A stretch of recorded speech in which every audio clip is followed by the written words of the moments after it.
Hello mga igan! Welcome back to my channel, Gem MC Repair. At sa araw na ito, tayo po ay magpapalit ng flyball ng ating motorsiklo. Kung ikaw ay bago pa lang sa aking channel, please don't forget to press like and subscribe to my channel para updated ka sa mga videos na aking inilalabas at mga do-it-yourself tip para sa iyong motorsiklo. So tara, samahan niyo ako at simulan natin na palitan ang flyball ng ating Mio I 125. Let's go! Familiar, you're familiar. So if you don't know by now, then you should probably get familiar. Okay, so hindi na po natin papakita kung paano tanggalin itong crankcase at saka air filter cover. Meron po akong link sa taas. Pwede nyo pong i-click mamaya pagkatapos ng video para malaman nyo kung paano tanggalin itong dalawa. Okay, so gagamit po tayo ng Y tools. Okay, gagamitan po natin ng wire para tanggalin ito. So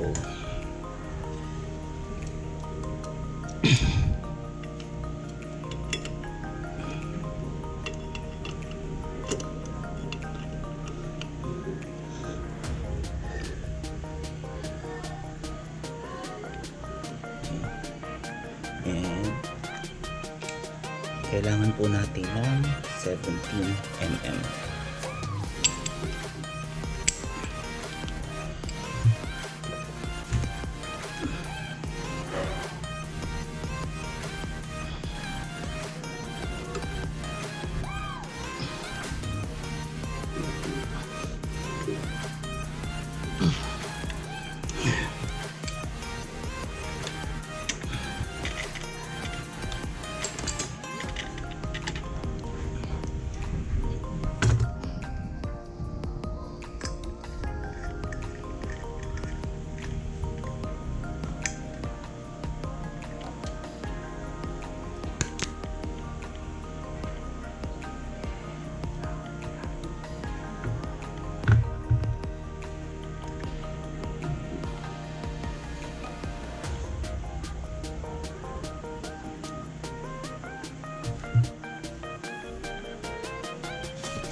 Meron pong washer.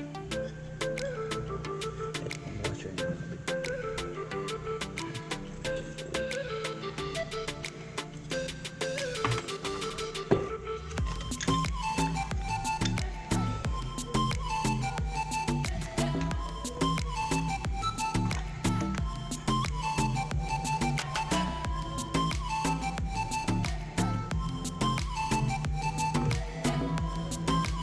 Sa likod.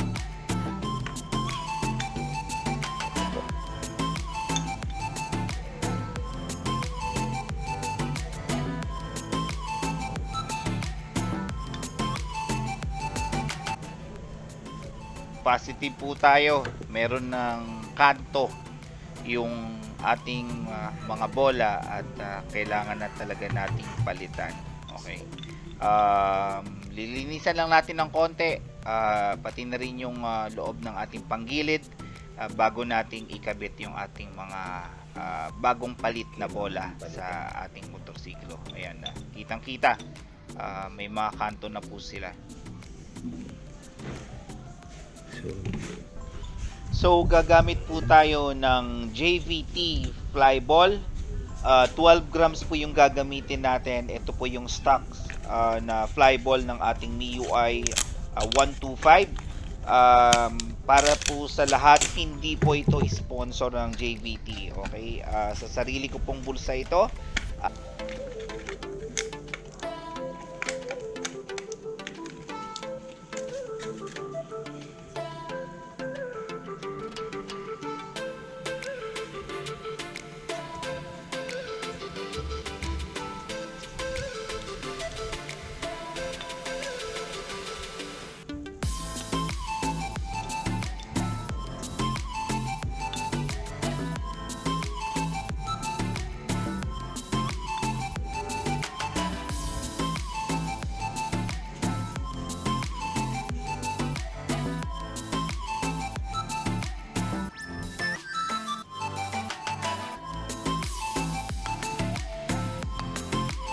So, lagyan po natin ng konting grasa. Okay, konti lang po, wag masyadong sobra para meron po tayong lubricant sa loob. Okay, at ang recommended po na grasa na pwede natin gamitin ay yung po yung high temp grease. Okay, mas maganda po yung high temp kasi hindi basta-basta nasusunog. Alam naman natin na sobrang init ng ating panggilid. Kaya recommended ko po yung high temp grease para hindi basta-basta natutunaw sa ating panggilid.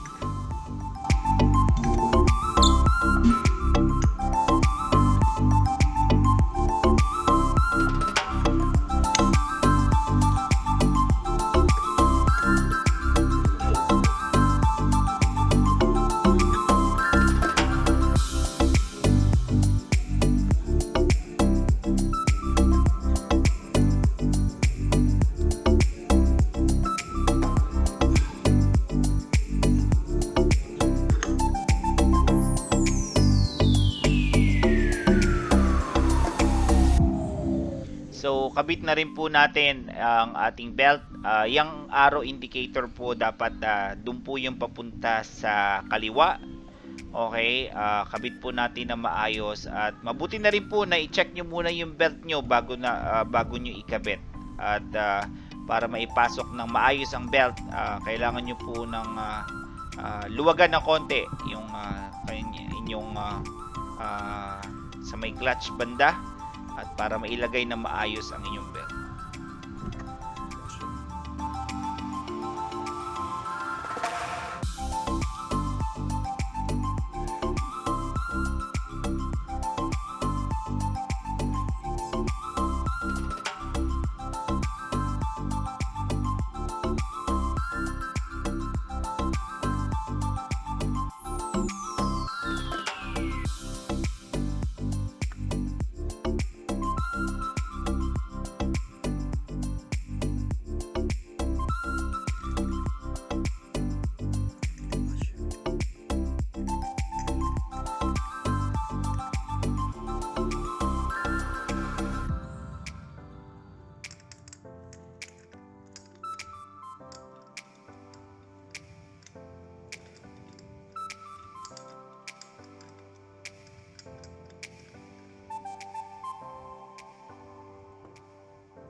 ko na po ipapakita sa inyo kung paano ibabalik yung crankcase cover at saka air filter cover ng ating panggilid. Alam nyo kung paano nyo po yan tinanggal. Sa ganun din pong paraan nyo po ibabalik yung dalawang cover na yan. So mga igan, ganun lang po kadali at kasimpleng magpalit ng flyball ng ating Mio I 125. At isa na namang do-it-yourself tip ang hatid sa inyo ng aking channel. At kung inyo pong nagustuhan, please don't forget to press like and subscribe to my channel para updated pa po kayo sa mga videos na aking ilalabas sa aking channel. So hanggang sa muli, thank you for watching my channel at ride safe po kayo mga igan.